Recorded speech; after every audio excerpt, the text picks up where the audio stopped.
Bom dia, boa tarde, boa noite, boa madrugada para o pessoal que está assistindo esse vídeo, né? Não sei que horas você está assistindo.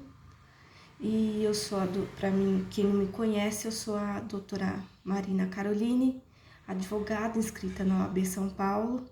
E não liguem se eu ficar muito nervosa ou perdida, porque esse é meu primeiro vídeo para minha página. E como o dia 8 de março tá chegando, vou fazer o meu primeiro vídeo, uma linda homenagem às nossas flores aí do Brasil e do mundo, às nossas mulheres, né? Vou falar sobre a evolução histórica dos direitos, da cidadania da mulher, porque eu tenho muitos amigos, parentes que estão fazendo questionamentos acerca dos direitos da mulher no passado, né? Por exemplo, quando por exemplo, em 1940, será que a mulher poderia se divorciar? Será que a mulher poderia assinar um contrato? Será que se casando a mulher poderia ter um casamento feliz?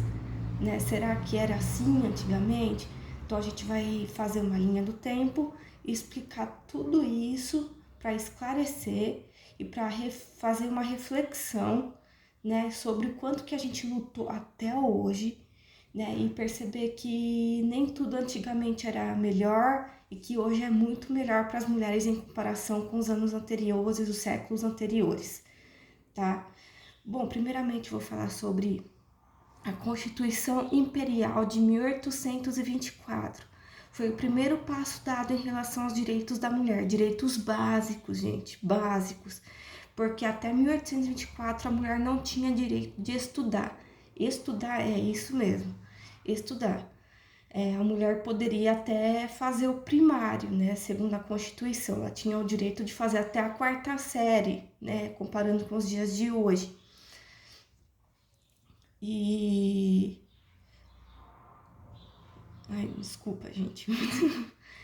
E assim, não era as escolas, né, de antigamente não eram as mesmas de hoje, né? Não é que a gente aprende português, matemática, história, geografia, ciências. Não.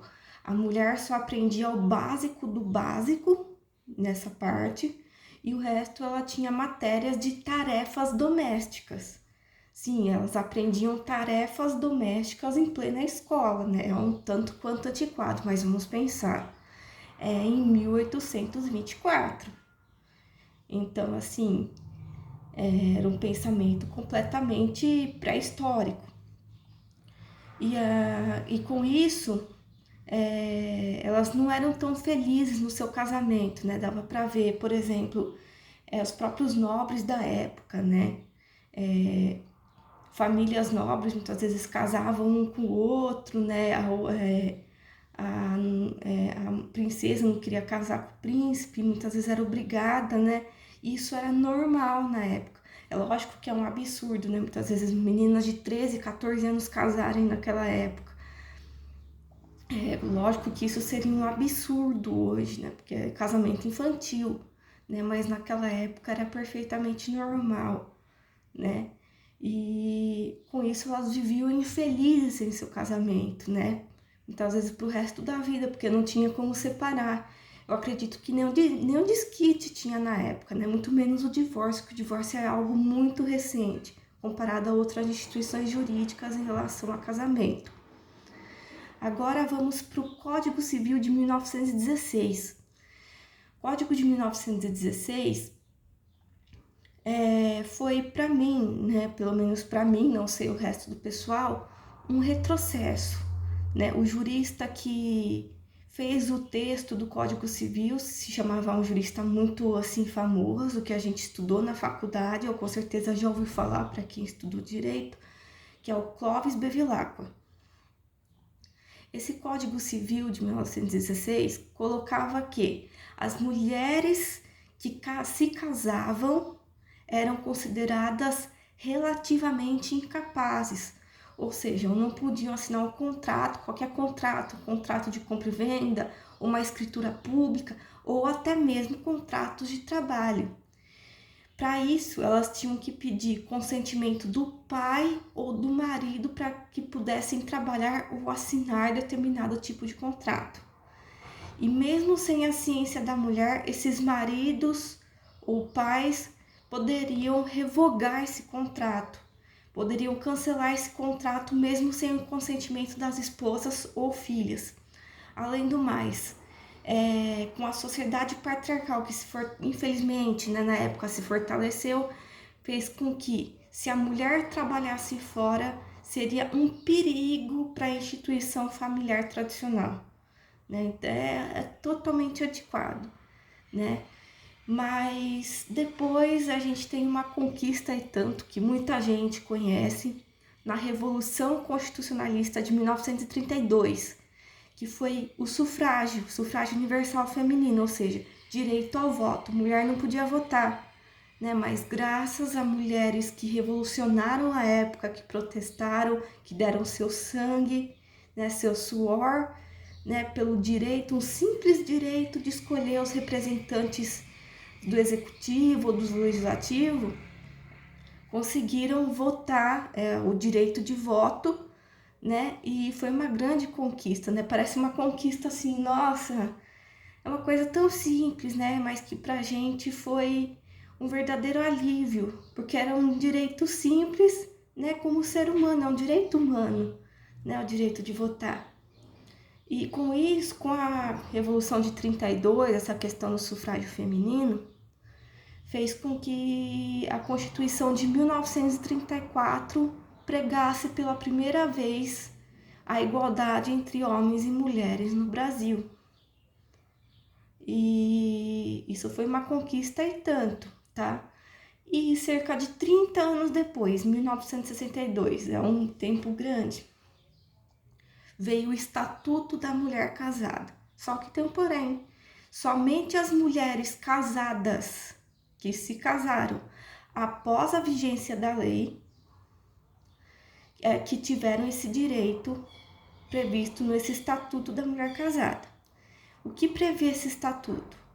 A mulher poderia deu uma igualdade ainda maior para as mulheres, desde que sejam mulheres casadas, em relação aos seus maridos.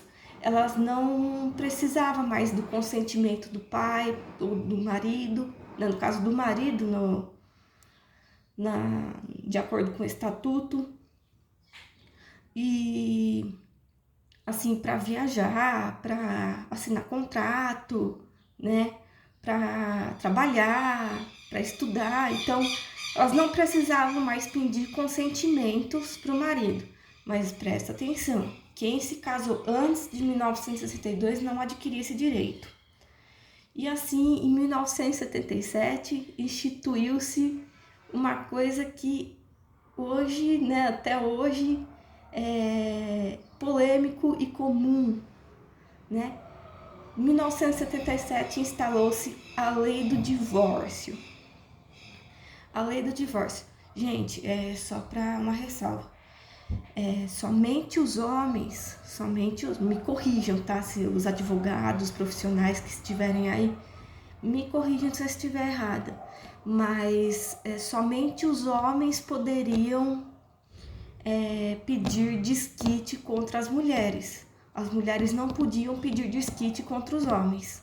Se elas pedissem, escandalizava a sociedade, era extremamente mal vista, né? A mulher é sempre a mais atingida, né? Nessas questões aí de divórcio, de desquite, era mais mal vista, né? Porque, nossa, mulher solteira, mãe solteira, né? Era um preconceito extremo, né? Assim, o homem pode ficar com todas, a mulher não pode ficar com nenhum. Então, nesse caso aí, a mulher era mais atingida pelos preconceitos da sociedade da época. Em 1977, com a lei do divórcio, fez com que a mulher pudesse tomar decisões de separar do marido, tá? Mas só que tem um porém, somente os casamentos depois de 1977 é que poderiam se separar mediante a lei do divórcio, em que a mulher poderia tomar a decisão de se divorciar do homem. Aqueles que se casaram antes da lei do divórcio não tinham esse direito e tinham que recorrer ao desquite. E assim, com a Constituição de 1988, que oficialmente, definitivamente, pregou a igualdade entre homens e mulheres baseado na dignidade da pessoa humana.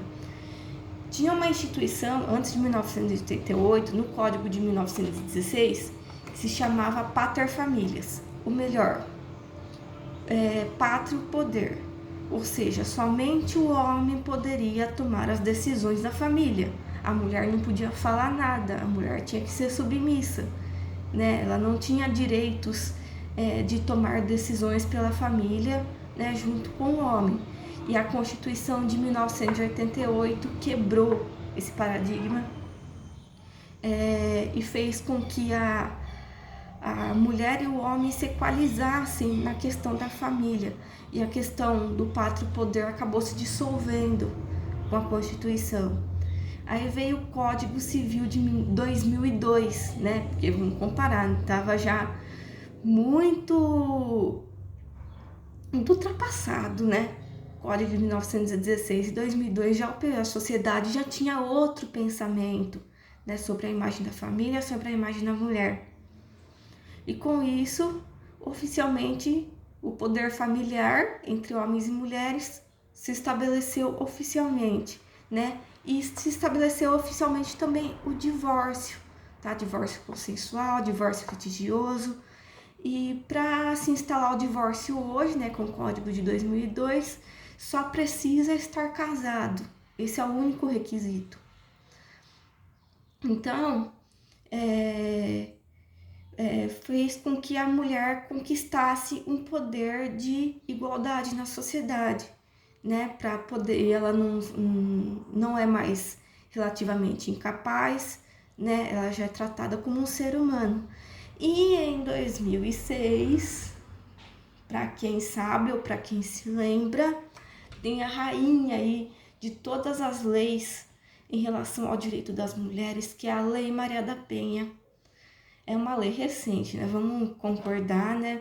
Que o caso dela chegou à Corte Internacional de Justiça, né? Porque não tinha uma lei específica sobre violência contra a mulher, enquanto outros países mais desenvolvidos já existia. Então, fez com que a Corte, o Tribunal Penal Internacional, fez com que o Brasil criasse a Lei Maria da Penha. Por quê? Porque a Maria da Penha Maia Fernandes, né, que dá nome à lei, fez com que sofreu muito mesmo, eram umas violências muito absurdas. E, contudo, ela lutou muito, né? Foram 23 anos de justiça, gente. A primeira violência foi em 1983, né? E só em 2006 foram criar a lei. Então foram 23 anos até chegar no Supremo, e o Supremo não quis fazer nada, né? Aí ela levou o caso à Corte Internacional. A Lei Maria da Penha é uma das mais avançadas do mundo, né? É lógico que na teoria, né? Porque na prática a gente sabe muito bem como é que é. Muitas vezes a mulher morre pela denúncia, muitas vezes não consegue fazer denúncia porque é ameaçada, muitas vezes não é bem tratada no próprio lugar que é a delegacia da mulher, que deveria ser bem tratada, né? Muitas vezes não querem fazer nada em relação a ela. Então, assim, na teoria é muito bonito, realmente, é uma das legislações mais avançadas do mundo, né? Com medidas protetivas, colocações em abrigo, afastamento do agressor do lar da vítima, né? Mas isso não adianta muito, porque muitas vezes não tem como fiscalizar e a vítima acaba morta ou espancada de novo. Muita gente pensa que a Lei Maria da Penha só ressalta a violência física na lei, mas não é assim. Tem vários tipos de violência contra a mulher, né? E a física, se for ver, é uma das, assim, menos pior, porque só deixa tapas e lesão corporal. Não tô diminuindo nada não, tá, gente? Mas tem tipo de violência bem pior. Mas as violências que a Lei Maria da Penha abrange são a violência física, todo mundo já sabe, né? Bater, empurrar, jogar no chão e por aí vai. Tem a violência psicológica, essa é a pior, gente. Sabe por quê? É humilhar, insultar, ameaçar, intimidar. Essa é a pior, porque fica com você na cabeça, muitas vezes você não consegue nem provas e não tem como denunciar. A verbal, que é uma das piores também, que são os xingamentos, palavrões, tá? Eu já presenciei isso, tá? Diversas vezes, não vou falar com quem, mas já presenciei isso, tá? E tem a sexual também, a sexual é a mesma coisa de você estuprar, né? Tem gente que acha, porque é marido, então a mulher tem que transar com o homem. Não, não é assim, tá? Se a mulher não quer, ela não quer e pronto. Ela não é obrigada a fazer. Caso contrário, é estupro. Mesmo que você seja marido da pessoa, marido, namorado, noivo da vítima. Não pode, senão é um pensamento completamente antiquado. Agora, tem a patrimonial. Patrimonial também é difícil de provar também, a não ser que você consiga levar a coisa que foi quebrada e levar até a delegacia da mulher. Mas, assim, a patrimonial é você esconder bens, esconder dinheiro, destruir bens pessoais, como livros, celular, né? Alguma coisa que tenha valor para a mulher. E tem a psicológica, não sei se eu falei. Não, psicológica eu falei. Não, mas essas são as violências abrangidas pela Lei Maria da Penha. Física, verbal, psicológica, moral, sexual e patrimonial, tá certo, tá? E, assim, é uma baita lei avançada, mas que infelizmente precisamos de muita, muita, muita luta ainda para chegar no nível que a gente quer. A gente precisa de lei mais dura, gente. A Lei Maria da Penha pode ser linda no papel, mas na prática não é tão bonita assim, né? Muitas vezes não dá assistência certa para a mulher. O Estado não consegue dar assistência certa para a mulher, tá? E, finalmente, a última atualização que a gente tem em relação aos direitos da mulher, que é o feminicídio. O feminicídio, para quem tem um monte de gente aí falando, vai implantar também o crime de machicídio. Gente, feminicídio não é crime próprio. Feminicídio é uma qualificadora, uma agravante do crime de homicídio. Então, o réu que for condenado por esse crime não será condenado pelo feminicídio em si, será condenado pelo homicídio qualificado pelo feminicídio. Essa qualificadora traz a mulher como vítima do homicídio simplesmente pelo fato de ela ser mulher, né? O que na maioria das vezes acontece, né? Quem é mulher sabe que nenhuma mulher é morta, né, por PCC ou pelo tráfico ou, enfim, por policiais. Não, a mulher, ela é vítima simplesmente por ser mulher. Ela é vítima de seus companheiros, de seus maridos, de seus noivos, namorados, simplesmente pelo fato de ela ser mulher. E com isso colocou-se essa agravante para ver se o criminoso teme mais a lei aí. Colocou-se no Código Penal Brasileiro, no artigo 121, acho que é parágrafo 5º, se não me engano, me corrijam, tá? E assim se encerra, né? Mas vou falar uma coisa, né? Minha opinião, ainda falta muito. Ainda falta muito, né? É um avanço, então foi muita luta, realmente, mas ainda falta muito. Porque a gente vê ainda muita morte, muita discriminação, né? Outra questão também é a questão trabalhista, né? Onde a mulher ganha menos que o homem, ainda hoje, aquelas entrevistas muitas vezes invasivas, né? Tipo, você vai ter nenê, você sonha em ser mãe, você namora, porque se você namorar, a gente não vai te contratar. E, assim, é ilegal, né? Mas brasileiro, para cumprir lei nesse país é muito difícil.